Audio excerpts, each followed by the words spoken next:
Meron nga pala akong isang pangarap na artista na ngayong araw makikita ko na. So ayan mga kakulit, sabay-sabay nating makita ang matagal ko ng pangarap na makita ang artista. Wow! Pero bago nga ang lahat mga kakulit, ngayong araw nga na ito, dahil sa sobrang excited ko nga na makita ko na yung aking pangarap na artista, sobrang saya at sobrang ligaya talaga ng aking nararamdaman ngayon. Kaya naman pati na nga rin ang aking punsong kapatid, sobrang saya at sobrang excited na nga rin ang kanyang nararamdaman. O diba, at kung inyong makikita mga kakulit, nagpa-practice na nga siya kapag nakita na nga niya ang aming pangarap na artista. Charot, hindi gayon. Ayan mga kakulit, kaya nga kami nandito, inaabangan nga namin yung artista na papadating. At ito mga kakulit, for the first time talaga na may darating na artista dito sa amin. Kaya naman, very excited talaga ako at very thankful talaga ako. At nakalipas nga lamang mga kakulit ang ilang minuto at dumating na nga rin ang pangarap namin na artista. So ayan mga kakulit, na yan na yung artista na gustong gusto kong makita. Hello! Yeah! Hello mga kakulit! Wow! Ano na nyo? Hello! Oh!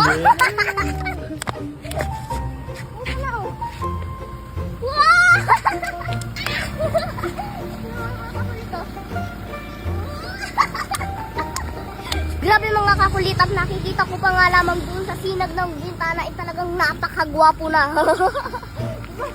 Paano pa kaya pag lumabas ko? Tingnan nyo. So ayan mga kakulit, at for the first time ko nga makakakita ng poging artista, at ayan na siya. Nakasakay siya dyan sa sasakyan ni Tito Kadrino. Kaya sabay-sabay nating abangan mga kakulit. So ayan mga kakulit, sabay-sabay nating makita ang matagal ko ng pangarap na makita ang artista. Wow! Wow! Ito na yung mga kakulit oh. Wow! Hey! What's up? O diba mga kakulit? Wow! Artistang-artista na si Tito Dreamers. Grabe mga kakulit, at hindi ko nga akalain na ganito na pala ang new look ni Tito Dreamers. Dahil simula nga noong nagpa-rhinoplas siya mga kakulit, ngayon ko pa nga lamang ulit siya nakita ng personal. So ayun mga kakulit, grabe, kilig na kilig ako sa kapugian, oh.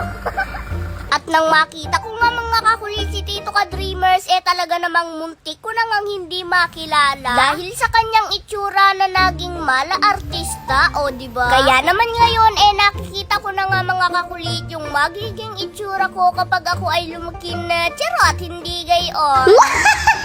Charot! Yan ang napanalunan ko ngayon, 10,750. O, di ba? Dito lang yan sa PH Lago, kaya kung nais mo ring maglaro, nasa comment section ng link, mag-download at mag-register ka na. At syempre, sa pag-register naman, fill upan mo lang ang lahat ng ito. Syempre, be responsibly na ang larong ito bawal sa bata kundi sa mga katulad lang naming matatanda. At syempre, ang ganitong laro, pwedeng manalo, pwedeng matalo. Kaya ang itataya mo lamang dito yung kaya mo lang at yung kaya mo lang mawala. Dito sa PH Lago, napakaraming laro na pwede mong pamilian. At ngayon, ang nilalaro ko naman dito itong Super Ace. Dito sa Super Ace, pwede kang mag-bet ng 5 centavos up to 1,000 pesos. Depende na lang yun sa kung magkano ang gusto mong i-bet. Okay? Ayan. Free 10 spin. Okay, spin. Uy! 4,200. 600. 750. 150. Uy! 4,600. 150. Yan ang napanalunan ko ngayon, 10,750. Ganun lang ako maglaro dito sa PH Lago. Kaya ano pang hinihintay mo? Kung nais mo ring maglaro, nasa comment section ng link, mag-download at mag-register ka na. At syempre, kapag nanalo ka na, click mo lang yung withdraw and then mag-bind ka ng GCash, Paymaya, or kahit na anong bank account.